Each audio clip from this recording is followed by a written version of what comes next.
Welcome back. I'm Dr. Carrasco. I'm Dr. Alex De Jesus. You know, Alex, we always talk about things that are important to people and people's lives. As physicians, we see medicine and illness from a different direction. Tell me what you saw this week that kind of impulsed you. I mean, you called me about this patient. Tell us about it. I needed help with the patient. First, you need to recognize that one doctor can never take care of a complicated patient. Well, you need a team of doctors to do that, right? Right. If you're in a big hospital setting or in a big clinic setting, the team is already there. But for us, that we see our own patients, the teams are people that are really valuable to us, people that we're going to count on when the patient is very sick. So this week, the mother, one of my patients has a daughter that's in the hospital, in a different hospital, totally separate from where I am, and says, I don't think my daughter's doing very well. She has some kind of condition all of a sudden where her fingers are becoming gangrene, black, and there's no circulation, and they want to amputate her fingers. So They want to cut her fingers off. amputate her fingers, her toes. She had several fingers and toes that were black and getting gangrene, meaning that the tissue's dying off, okay? So my first question to the patient is, what's the diagnosis? They don't have a diagnosis. We don't know why, but when I cut those fingers, and I'm thinking, no, don't cut nothing until we get a diagnosis. Who's the doctor?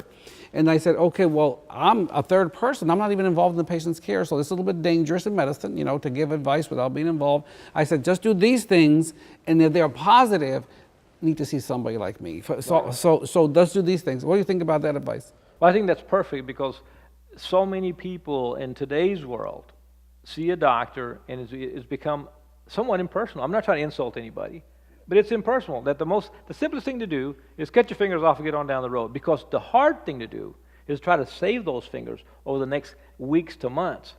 That's the simple thing for you, but it may not be the simple thing for the patient. It was not the right thing. So this patient, actually, just by the luck of the draw, they draw the blood test, and the patient has lupus. Okay, so she ends up having one of my illnesses that I treat all the time, lupus, and she has a condition called lupus with inflammatory blood vessels, or vasculitis. So now there's a diagnosis. So what's happening? The blood vessels are swollen, and now they don't get Blood vessels are supposed to be open, and now the antibodies are attaching to the blood vessels and creating clots, and now the blood vessels are closed. So there's no circulation to the finger, and from here up, it's black and all dying. I mean, literally dying. That tissue is dying. It's called dry gangrene. And all the circulation of the fingers and the toes and some of the other inner parts of the body were also involved, but it's mostly the hands and the toes. So we were lucky enough that the patient started the adequate treatment for her lupus, which is very involved. It involved biologic therapy, it involved chemotherapy, it involved steroid therapy, it involved something that you can help me with. In these patients, we can open up their circulation using their neuropathic pathways. Well, I think that's exactly right. I mean, we've seen a lot of these people in my studies that have this kind of narrowing of the blood vessels and poor circulation. We can do a procedure called a stellate ganglion block, where we do an injection right in here that controls the actual blood supply and the nerve supply to keep those blood vessels open. So we saw her for you. She didn't have really any kind of insurance to speak of, but that doesn't really matter. At this point, just like you, Alex, what we care about is saving this lady's hand, saving her fingers for herself and for her family, because her mother came to you because what? She needed your help. She needed my help. And her mom's been my patient for 25 years. I've seen this lady with another connective tissue disease. So all these things are related. But the bottom line is sometimes we're put in a position where we're the right doctor that knows how to make the right diagnosis that can actually save the patient and improve the patient's function. I totally expect this patient to have an excellent recovery. Well, I'm not sure we're the only doctors, but I know one thing for sure. We're the ones that care. All right, they came to you because you care. You have compassion like I've never seen before with these patients, and that's what it's going to take. It's going to take the doctors together to say, you know what?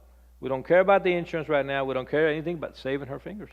And so that's a position that we're put on very frequently in our practice, where you're the doctor that knows what's going on, and the patient does not have access to you. And so I think that overall, as people that look at healthcare systems, we need to move in the direction where access is not an issue, where people can see the doctor that they need. So if you see someone who's got this medical condition where the fingers or the toes suddenly get dark, and they say we need to cut off your toes or cut off your fingers without explaining it to you, get a second opinion. Don't take that as the only opinion, because I think most people wouldn't cut their own parents or their own kids' fingers off. Why do you cut other people's finger off? That's a hard thing to say, but we really mean it. If you have this problem, please see your doctor and get the right advice that you need. Alex, you want to close it up? Yes, and so lupus is a treatable disease. The patients nowadays with the treatments that we have can do very, very well, but the earlier you get them, you know, it's easier to treat one bad finger than 5 bad fingers. The earlier you start the treatment, the better you're going to do. But this patient had the right, under the right situation, had the right blood test, allowed us to make the diagnosis. We were able to treat her, treat the lupus. And it's easier to treat one finger that doesn't have circulation than to treat 4 or 5 and 4 or 5 toes.